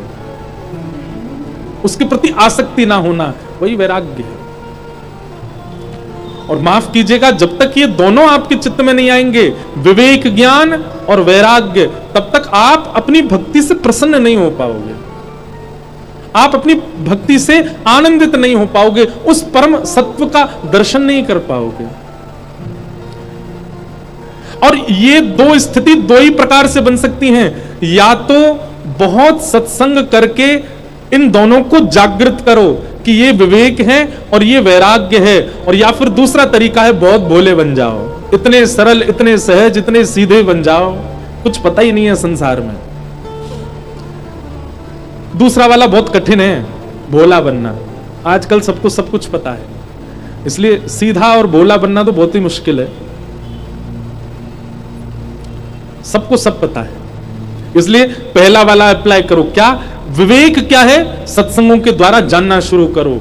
और वैराग्य क्या है? सत्संग के माध्यम से जीवन में उतारना प्रारंभ करो। 56 भोग सामने रखे हैं लेकिन फिर भी जीव लपलपाए ना, इसको वैराग्य कहते हैं। अत्यंत भोग्य वस्तु सामने है पर फिर भी आपकी इंद्रियां उसके प्रति जाए ना, इसको वैराग्य कहते हैं।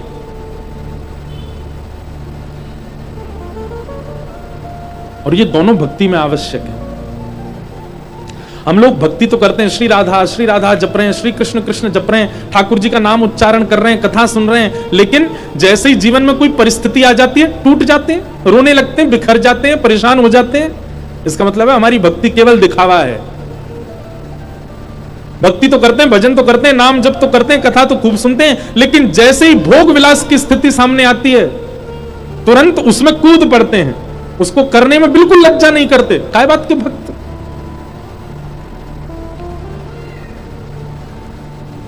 नहीं। अगर सच्ची वैष्णवता चित्त में होगी तो आप वह माहौल स्वीकार ही नहीं कर सकते जो ठाकुर जी के विपरीत हो। और माहौल यदि नहीं भी छोड़ पाते तो आप मन से उसमें रमोगे नहीं, बस तन से खाना पूर्ति करने जाओगे उस माहौल में।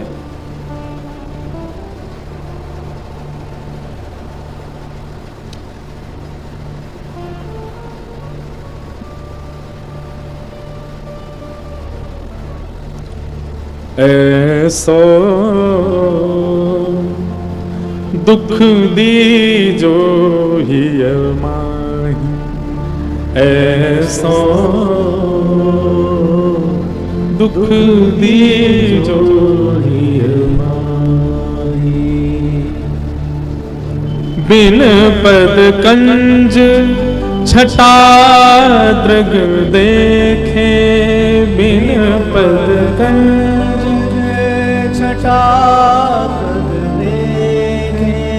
कोई सुहावे नाही, कोई सुहावे नाही। ऐसो दुख दीजो ही माही ऐसो दुख दीजो ही। बोरी सखी का पद है। बोरी सखी कह रही है, जब तक श्याम सुंदर, हे श्री राधा वल्लभ, हे श्री कुंज बिहारी, जब तक मैं आपको ना देख लूं, मुझे किसी की भी सुंदरता भाए ना। बिन पदकंज छटा द्रग देखे कोई सुहावे नाही। हम लोग कैसे हैं? हम राधा वल्लभ जी को भी देखे आए, राधारमण जी को भी देखे आए, सबको देखे आए, पूरे वृंदावन को दर्शन कर आए, और उसके बाद हमको अन्य किसी का रूप भी भा गया, अन्य किसी के सौंदर्य पर भी हम लट्टू हुए जा रहे हैं। क्षमा कीजिएगा, बुरा नहीं मानिएगा, पर कई बार जैसे पारिवारिक ब्याहों में मैं जाता हूं ना, शादी घर में होती है, तो दंपति दोनों खड़े होते हैं सामने, जयमाल हो रही होती है, तो आसपास के सब लोग बिल्कुल ऐसे लग रहे हैं राम सिया की सी जोड़ी। तो मेरे मन से भाव आती है, मैंने कहा यार रहने दो, ऐसे लग रहे हैं बिल्कुल राधा कृष्ण की सी जोड़ी। कैसे कह सकते हो आप? आपने अभी अनुभव ही नहीं किया श्याम सुंदर का। मैं अभी रास्ते में एक पढ़ता आ रहा था भाव, उसमें ऐसा वर्णन कर रहे हैं कि श्री किशोरी जी और ठाकुर जी कभी नेत्र भर के एक दूसरे को नहीं देखते। क्यों? देख ही नहीं पाते। किशोरी जी और ठाकुर जी का स्वरूप कैसा है? अमावस्या से लेकर के पूर्णिमा तक की चंद्रमा की गति जैसे बढ़ती ही रहती है, बढ़ती ही रहती है। ऐसे ही जैसे ठाकुर जी नेत्र भर के किशोरी जी की ओर देखते हैं ना, तो एकाध क्षण देखने के बाद वह उपमा जो किशोरी जी की है, जो लावण्य किशोरी जी का है, वो और बढ़ जाता है, और ठाकुर जी अपने नेत्रों में वो भर नहीं पाते, संभाल नहीं पाते, तुरंत नजर नीचे कर लेते हैं। ऐसी किशोरी जी ठाकुर जी को जब देखती हैं, थोड़ी देर देखने के बाद में ठाकुर जी का रूप भी और निखरने लग जाता है। ऐसा प्रेम संसार में हो सकता है? संसार का प्रेम कैसा पता है? विवाह से पहले लड़की बहुत अच्छी लग रही थी, लड़का भी बहुत अच्छे लग रहे थे, और विवाह होते ही हर दिन रूप लावण्य कम हो जाता है। जो मेरे मन में बहुत बात आती है, जब लड़के का ब्याह होने वाला होता है, रह ही नहीं पाता, वॉलपेपर पे भी अपने होने वाली पत्नी को देखेगा, रात भर भी उसी को देखेगा, सोता ही नहीं है, कितना रूप उसका बढ़ रहा है। लेकिन जैसे ब्याह हो जाता है, ये प्रेम है, धीरे धीरे फिर उसका रूप भी अब मधुर नहीं लगता, और केवल लड़का के संग नहीं, लड़की को भी अब नहीं भाता उतना।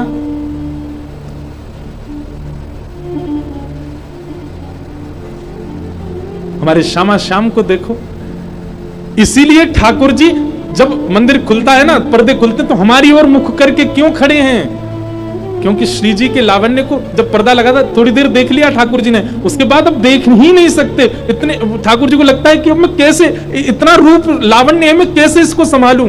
तो ठाकुर जी इधर देख लेते हैं। बिहारी जी में क्षण क्षण पर्दा होता है, उसके कई भाव बताए जाते हैं, पर एक भाव ये भी, जितनी देर पर्दा होता है ठाकुर जी उतनी देर ही श्री जी को देखते हैं, और जैसे ही पर्दा हटता है ठाकुर जी कहते हैं अब इससे अधिक मैं देख ही नहीं पाऊंगा, उसके बाद थोड़ा संभालना पड़ेगा ठाकुर जी को। तो फिर संसार की ओर देखते हैं, हम सबको दर्शन देते हैं, दर्शन देख करके जब नेत्र थोड़े और व्याकुल हो तो फिर पर्दा आता है, फिर श्री जी को देखते हैं, फिर श्री जी को देख करके भर जाते हैं नेत्र, फिर पर्दा खुलता, फिर हमारी ओर देखते हैं। प्रति पूर्णिमा आती ही नहीं है प्रियतम और प्रिय के प्रेम में, क्योंकि चंद्रमा ही बहुत विशाल है प्रेम का, बढ़ता ही जा रहा है, बढ़ता ही जा रहा है, बढ़ता, नित्य नूतन भाव बढ़ रहा है। अरे क्या कहें, निकुंज लीला में तो ऐसा भी वर्णन आता है कि ललिता विशाखा तो श्री जी के निज भवन में जितने शीशा हैं, जितनी आरसी हैं, सब में पर्दा डाल के रखती हैं। क्यों? क्योंकि श्री जी कई बार तो अपने रूप को देख करके स्तब्ध खड़ी रह जाती हैं, अपने रूप लावण्य को ही देखने लग जाती हैं।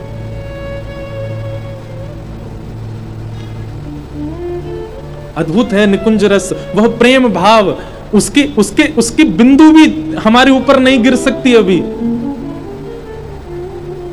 कहां प्रेम है संसार में हमें? लोग बाग जब कहते हैं तो कितनी सुंदर जोड़ी लग रही, बिल्कुल श्याम सुंदर किशोरी जी जैसे लग रहे हैं। अरे देखा आपने ठाकुर जी किशोरी जी को? हमारे राधारमण जी को देखो, हर दिन कितने लोग ऐसे हैं जो प्रतिदिन ठाकुर जी को देखते हैं, पर कभी मन नहीं भरता।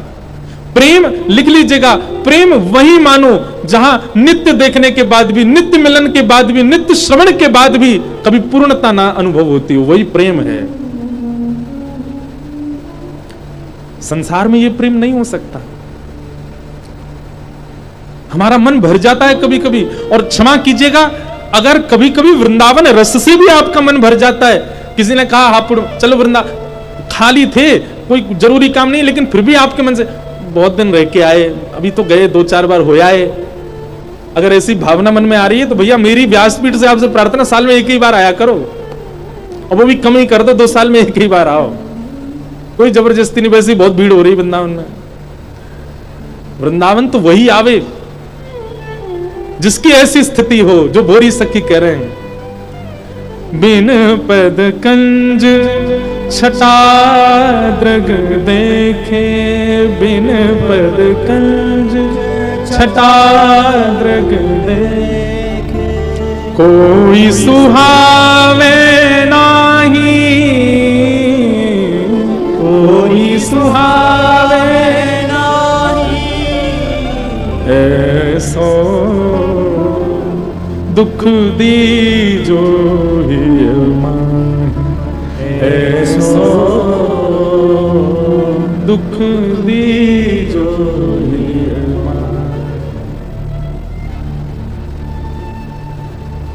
एक बहुत सुंदर पद है, गाओ। नयन भर देखूं नंद कुमार, नयन भर करताल ना भी बजाओ चलेगा, पर गाना सबको है। ये शब्द कोई भजन के नहीं है, कीर्तन के नहीं है, ये रसिक जनों की वाणी है, ये गानी है सबको। कभी देखा नयन भर के राधा वल्लभ जी को? नयन भर देखूं नंद कुमार का मतलब क्या है? नयन भर देखूं का मतलब कि नेत्रों में इतने भर गए राधा वल्लभ जी कि अब जहां देख रहे हो वहां राधा वल्लभ जी दिख रहे हैं, जहां दृष्टि घुमा रहे हो वहां ठाकुर जी दिख रहे हैं, जिसको देख रहे हो उसमें ठाकुर जी का अनुभव हो रहा है। हमारे साथ ऐसा होता है? नहीं होता। राधा वल्लभ जी को देख के बाहर निकले, हमको दिखने लग जाता है जी गोरा, जी काला, जी पतला, जी मोटा, जी अच्छा, ये बुरा, पर राधा वल्लभ जी को देख करके निकले, ये राधा वल्लभ, वो राधा वल्लभ, वह भी राधा वल्लभ, वो भी राधा वल्लभ, सब राधा वल्लभ। इसका मतलब होता है नयन भर देखो नंद कुमार, नयन भर देखूं नंद कुमार, नयन भर देखूं नयन भर देखूं नंद कुमार, नयन भर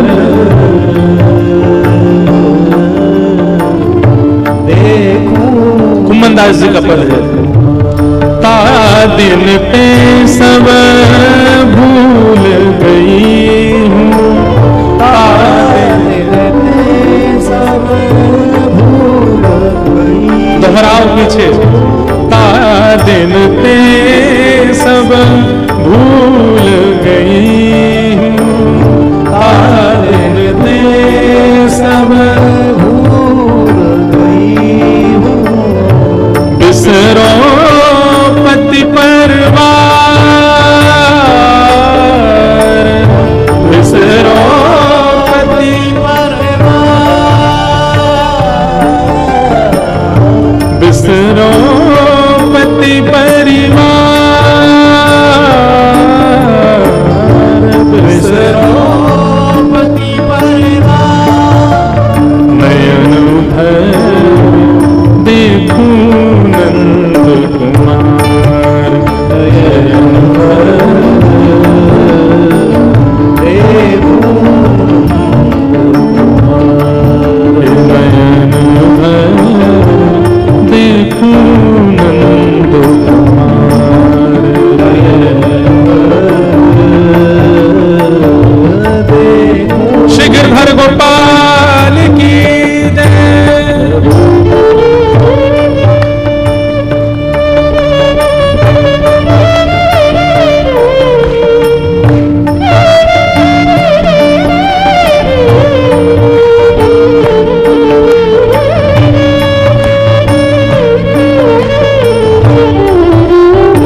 यह स्थिति अनुभव हो रही है तो समझो।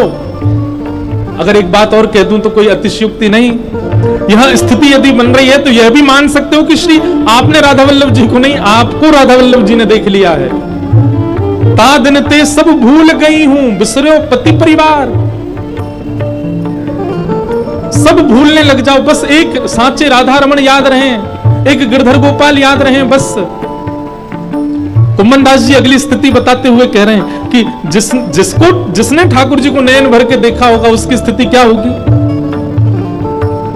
बिन देखे हो विकल भई हो, बिन देखे हो जैसे बिन जल मछली, बिन देखे हो विकल भई हो, बिन देखे हो विकल भई हो।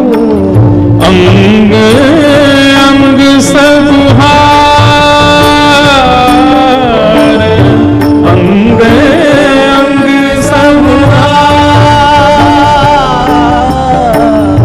कुंभन दास प्रभु गोवर्धन धरा,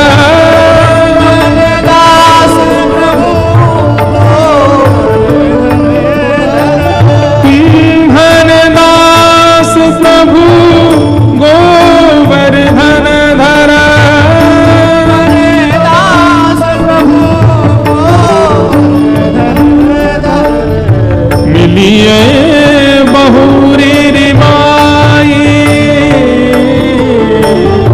मिलिए बहुरी रिमाई। कुम्मन दास जी कहते हैं बिन देखे हूं विकल भई हूं। पद पूरा होगा ना, एक कथा सुनाऊंगा श्वेत द्वीप की। विकलता किसको कहते हैं उसका अनुभव कराएंगे आपको। सीधी बात कुम्मन दास जी कह रहे हैं कि जैसे ही आपको मंदिर से कोई बाहर ले जाए, राधा वल्लभ जी से दूर कर दे, वृंदावन से दूर कर दे, तो जितनी देर वह दूरी है उतनी देर विकलता हो, चित्त में ऐसा लगे कि मानो जैसे प्राण रह गए हो वहां पर। तब समझो कि नयन भर के तुमने वृंदावन को या ठाकुर जी को देखा है। रोम रोम प्रतिहार। एक तो होता है चित्त रोता है, एक होता है कि प्राण रोते हैं, पर एक होता है कि रोम रोम रुदन कर रहा है। ऐसी विवस्था, ऐसी व्याकुलता यदि हो जाए तो समझो कि तुमने नैन भर के ठाकुर जी को देखा, ठाकुर जी ने तुमको देखा।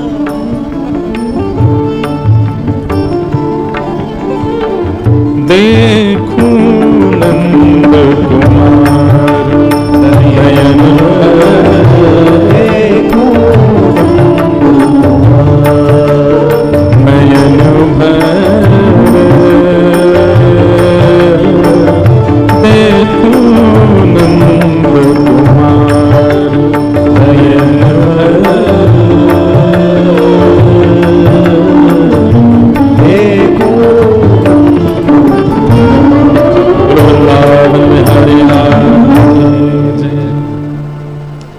विकलता। नारद जी महाराज एक बार भगवान के पास गए, भगवान से जाके बोले ठाकुर जी मैं कुछ दिन का वेकेशन चाहता हूं, आपसे छुट्टी दे दो। भगवान बोले क्या करोगे? बोले आप कोई जगह सजेस्ट करो जहां मैं कुछ दिन अपना हॉलीडे मना के आऊं। भगवान ने मनी मन विचार किया कि नारद जी को कभी कभी ये अभिमान हो जाता है कि इनसे बड़ा कोई मेरा भक्त नहीं है। नारद जी को थोड़ा अनुभव कराना चाहिए कि भाई नारद जी आप बहुत नीचे हैं, अभी आपसे ऊंची स्थिति में बहुत लोग हैं। अब वो अनुभव भी हो जाए और इनका वेकेशन भी हो जाए। तो भगवान ने कहा श्वेत द्वीप चले जाओ। 7 द्वीप हैं, हमारा जम्बू द्वीप है जिस पे हम रहते हैं, ऐसे 7 द्वीप हैं, उनमें से एक द्वीप है श्वेत द्वीप। और श्री राधा वल्लभ लाल जी जो वृंदावन में विराजते हैं, ये श्वेत द्वीप से ही पधारे हैं वृंदावन में। श्वेत द्वीप में स्वयं महादेव शंकर भगवान इनकी सेवा करते हैं। तो ठाकुर जी ने कहा कि आप श्वेत द्वीप चले जाओ। नारद जी महाराज बोले मैं कैसे जाऊं, वो तो बहुत दूर है, यहां से कैसे जाना होगा। भगवान बोले कोई बात नहीं, हमारे गरुण जी को संग ले जाओ। और गरुण जी को संग लिए श्री नारद जी श्वेत द्वीप पहुंच गए।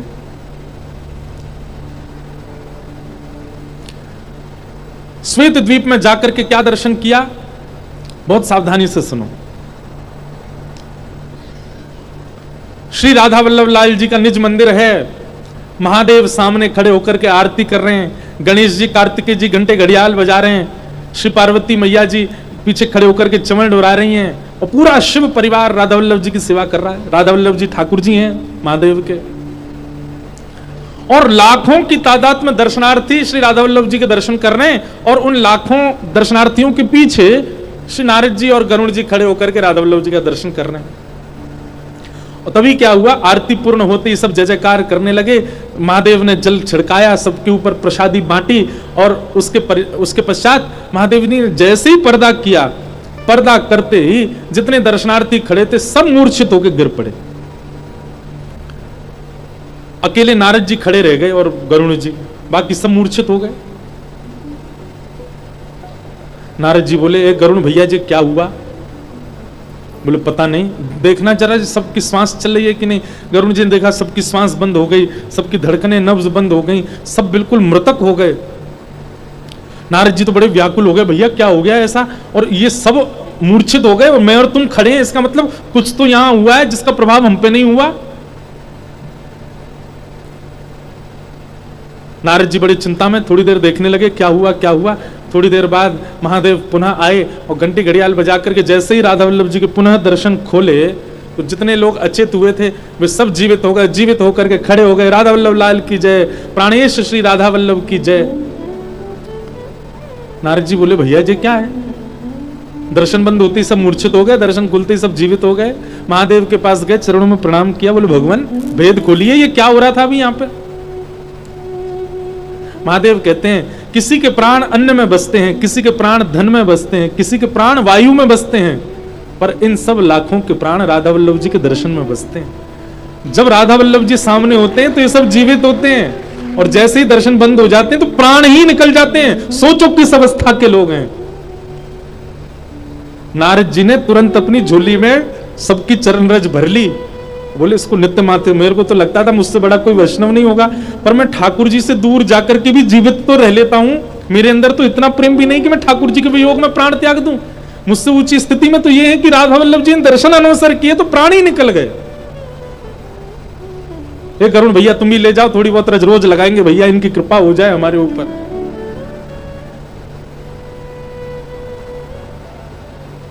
ये सब स्थितियां बंधुओं केवल सुन लो, जीवन में घट तो कभी सकती नहीं हमारे, पर क्या पता इनका थोड़ा अंश तो आवे, और उसका जो सुख है ना, उसका जो आनंद है ना, वो याए जाने कहां गवार, प्रेम ने दिया कि सदा उल्टी बहे धार, कौन पावे या को पार, प्रेम ने दिया कि सदा उल्टी बहे धार।